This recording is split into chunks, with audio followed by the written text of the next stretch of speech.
തത്വം അനുഭവിക്കാൻ സാധിക്കുന്നില്ലെങ്കിൽ ഒരു ഗ്രന്ഥങ്ങൾ കൊണ്ട് ഒരു കാര്യമില്ല എന്നാണ് പറയുന്നത്.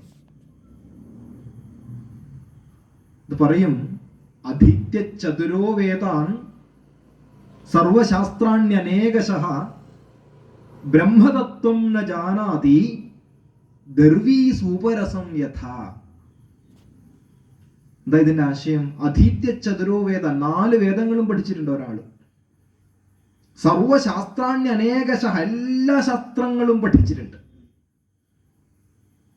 എന്നിട്ടും ബ്രഹ്മതത്വം ന ജാനാതി, എന്നിട്ടും ബ്രഹ്മതത്വം ലഭിച്ചിട്ടില്ല എങ്കിൽ, ഈശ്വരനെ കുറിച്ച് ഒന്നും മനസ്സിലായിട്ടില്ല എങ്കിൽ, അല്ലെങ്കിൽ അനുഭൂതി സമ്പന്നനായിട്ടില്ല എങ്കിൽ,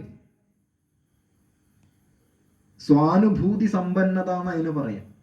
ഈശ്വരനെ അനുഭവിക്കാൻ സാധിക്കുന്നില്ല എങ്കിൽ ആ പരമമായ ശാന്തിയിലേക്ക് ജീവിതത്തിൽ ഒരു നിമിഷം പോട്ടെ, അരനിമിഷം പോട്ടെ, അല്പമെങ്കിലും നേരത്തേക്ക് എത്താൻ സാധിച്ചില്ലെങ്കിൽ അത് ഏതുപോലെയാണ്?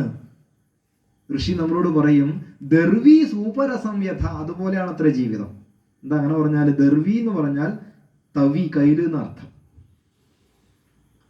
സൂപരസം എന്ന് പറഞ്ഞാൽ എന്താ? കറിയുടെ രസം എന്നർത്ഥം. ഈ കയ്യിലിന് എന്തേ യോഗമുള്ളൂ? കറിയിൽ കിടന്ന് ഇളകാനേ യോഗമുള്ളൂ. എത്ര നല്ല കറിയാണെങ്കിൽ കൂടി അതിന്റെ രുചി അറിയാനുള്ള ഭാഗ്യം കയ്യിലില്ല.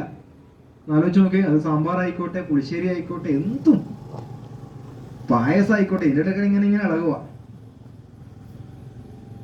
അതിന്റെ രസം അറിയുവാനുള്ള യോഗം കയ്യിലില്ല. അതുപോലെയാണ് മനുഷ്യ ജീവിതം എന്നാ പറഞ്ഞത്. നല്ല പാണ്ഡിത്യമുണ്ട്, നല്ല വേദങ്ങളും ശാസ്ത്രങ്ങളും ഇതിഹാസങ്ങളും പുരാണങ്ങളും ഒക്കെ അറിയാം. എന്നിട്ടും ഈശ്വര തത്വത്തെ കിട്ടിയില്ല എങ്കിൽ, അറിഞ്ഞില്ല എങ്കിൽ, അനുഭൂതിയിലേക്ക് ഉയർന്നില്ല എങ്കിൽ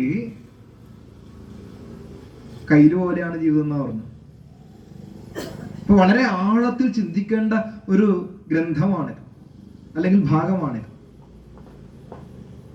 അതുകൊണ്ട് പറയും, ബദ്ധസ്തതാ സകല പാപഭരേണ യുക്തഃ ജീവത്യഹോ വിഗതസാരസുഖാനുഗാമി മുക്തസ്തു നിർമ്മല നിതാന്ത സുമോദ ഭോക്ത തസ്മാദ് വിമുക്തിരിക നിത്യസുഖസ്യ ഹേതു. ഈ ശ്ലോകം ഏതെങ്കിലും ഗ്രന്ഥത്തില് നിങ്ങൾ കണ്ടിട്ടുണ്ടോ? എവിടെയും കാണാൻ സാധ്യയില്ല, എവിടെയും ഉണ്ടാവില്ല, എവിടെ അന്വേഷിച്ചാൽ കിട്ടൂല. കാരണം ഇത് ഞാൻ തന്നെ എഴുതിയാണ്, അതുകൊണ്ടാണ്. നിങ്ങൾ പോയി അന്വേഷിച്ചിട്ട് കാര്യമില്ലല്ലോ. തസ്മാത് വിമുക്തിരിഹ നിത്യസുഖസ്യ ഹേതു. ഞാൻ ആചാര്യന്റെ അടുത്ത് നിന്ന് ഇങ്ങനെ വേദാന്തം കുറെ കാലമായിട്ട് പഠിക്കുന്ന സമയത്ത് ആ ഉപദേശങ്ങൾ ചേർത്തുകൊണ്ട് എഴുതിയ കുറച്ച് ശ്ലോകങ്ങളിൽ ഒന്നാണ് തസ്മാത് വിമുക്തിരിഹ നിത്യസുഖസ്യ ഹേതു.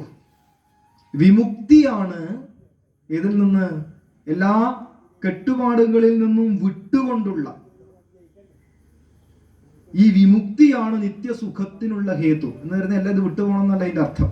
രാമകൃഷ്ണ പരമഹംസർ പറയും, കൊട്ടത്തേങ്ങ പോലെ ജീവിക്കാനാണ് പറഞ്ഞത് അദ്ദേഹം. ഉള്ളിന്ന് ഇളവുകയും ചെയ്തു വന്നാൽ പുറത്തേക്ക് പോവില്ല. അങ്ങനെ ഉണ്ടല്ലോ അവസ്ഥ. കൊട്ടത്തേങ്ങ എടുത്ത് കുലുക്കി കഴിഞ്ഞാൽ അങ്ങനെയാണ്, അതിനകത്ത് ഒച്ച വെക്കും നമ്മൾ.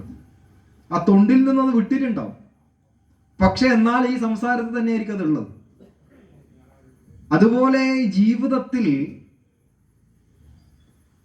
സകലമാന പ്രയാസങ്ങളിലും ദുഃഖങ്ങളിലും അതുപോലെ തന്നെ പ്രാരബ്ധങ്ങളിലും അകപ്പെട്ട് ജീവിക്കുമ്പോഴും എങ്ങനെ സംസാരത്തോട് ഒട്ടാതെ, ഒട്ടിക്കഴിഞ്ഞ പ്രശ്നം, ഒട്ടാൽ ആവുമ്പോൾ ബദ്ധനാവും. ബദ്ധന്റെ പ്രശ്നം എന്താ? ബദ്ധ സദാ സകല പാപഭരേണ യുക്ത ജീവത്യഹോ വിഗതസാര സുഖാനുഗാമി. തൽക്കാലം കിട്ടുന്ന സുഖങ്ങൾക്ക് പുറകെ ഇങ്ങനെ പോയിക്കൊണ്ടിരിക്കും. ചായ കുടിച്ചാൽ ഒരു സുഖമാണ് അല്ലെ, ചോറുണ്ടാ ഒരു സുഖം, സ്ഥലങ്ങൾ സഞ്ചരിച്ച ഒരു സുഖം, ഇങ്ങനെ അന്നേരം നേരം കിട്ടുന്ന ഇൻസ്റ്റന്റ് റിലാക്സിന് വേണ്ടിയിട്ട് ഇങ്ങനെ അലഞ്ഞുകൊണ്ടിരിക്കും. എല്ലാ മനുഷ്യരും അങ്ങനെയാ, അപ്പം കിട്ടുന്ന സുഖം. പക്ഷെ മുക്തൻ എന്താ അന്വേഷിക്കുക, അല്ലെ മുക്തനാവാൻ ആഗ്രഹിക്കുന്നവർ അല്ലെങ്കിൽ ആസ്തികൻ എന്താ അന്വേഷിക്കുക എന്ന് ചോദിച്ചാല് നിരതിശയമായ ആനന്ദം അന്വേഷിക്കും. അത് അനുഭവിക്കുവാൻ വേണ്ടിയിട്ടാണ് നമ്മൾ ക്ഷേത്രങ്ങളിൽ പോകുന്നതും സത്സംഗത്തിൽ ഏർപ്പെടുന്നതും ഗ്രന്ഥങ്ങൾ പാരായണം ചെയ്യുന്നതും അല്ലെങ്കിൽ സ്വസ്ഥമായിട്ട് ഇരിക്കുന്നതും. രമണ മഹർഷി പറയുന്നത് സുമ്മാ ഇരിക്കുന്നവർ ഒന്നും ചെയ്യാണ്ട് കുറച്ചു നേരം എന്ത് സ്വസ്ഥനായിട്ട് വരാം, വെറുതെ. അത് ജീവിതത്തിൽ അങ്ങനെ ഇരിക്കണമെങ്കിൽ ഒരു വല്ലാത്ത ഭാഗ്യം കിട്ടണം. ഒരു ടെൻഷൻ ഇല്ലാണ്ടെന്ന് ആലോചിച്ച് നോക്കിയാൽ വെറുതെ കുറച്ചു നേരം വെറുതെ ഇരിക്കുക, ശാന്തമായ മനസ്സോടുകൂടി ഇരിക്കാൻ സാധിക്കുക. ആദ്യം ഫോൺ ഓഫ് ആക്കി വെക്കണം ഒന്ന്. അപ്പൊ സ്വസ്ഥമായി ഇരിക്കുമ്പോൾ മനുഷ്യൻ അനുഭവിക്കുന്ന ശാന്തിയുണ്ട്.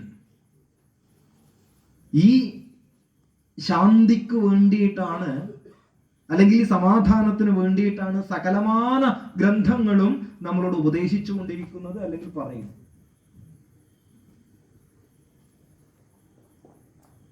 രാമകൃഷ്ണ പരമഹംസർ മനോഹരമായ ഒരു ഉദാഹരണം പറയും. നമ്മൾ ത്രാസ് നോക്കിക്കഴിഞ്ഞാല് അത് തുല്യമായി അല്ലെ, ഏതെങ്കിലും ഒന്നിൽ ഭാരം കൂടുമ്പോൾ മറ്റേതാന്ന് തട്ട്. അങ്ങനെയാണ് പൊതുവെ കാണുന്നത്.